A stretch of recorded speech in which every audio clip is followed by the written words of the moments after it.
Pag uwi ko galing trabaho, dumiretso na ako dito sa Choshimaru Sushi. Nagutom ako kasi hindi ako gaano nakakain ng pananghalian ko. Medyo masama pa yung pakiramdam ko. 2 araw din kasi akong hindi nakakain yan. Kaya ayan, ngayon try ko ngayon kumain ng medyo masarap-sarap para naman ma-relax yung tiyan ko. Di bali ano naman yan guys isda. Ayan, katulad yan, green tea yan. 2 tablespoon lang, pwede na. High-tech talaga dito sa Japan guys. Tingnan nyo, hot water yan. Nakikita nyo ba, umuusok-usok pa. O diba? Pamparelax kasi ng tiyan yan pag medyo nabubusog ka rin.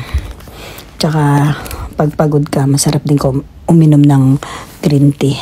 Ayan nga pala yung mga in-water ko guys. Maguro yan. Mga paborito kong isda.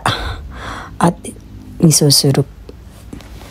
Mga isda lang naman yan, pero wag ka, mas masarap pa yan kaysa sa karne guys. Ayan, soup ko.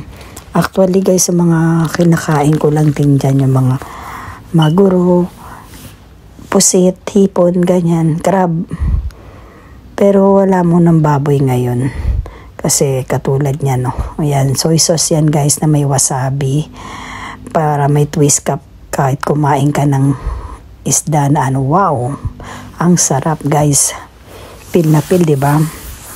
Dati hindi rin ako kumakain ng sushi kasi nalalangsahan ako. Pero nung natikman ko na, napakasarap pala. Daig mo pang kumain ng mamahaling karne. Katulad nito, soup yan na kasama niya. Siyempre, paborito, miso syrup. Ayan guys, happy eating to my tummy na naman again. Tingnan nyo guys, kahit mag-isa lang ako, nag-i-enjoy ako sa meal ko. Again, thanks for watching guys.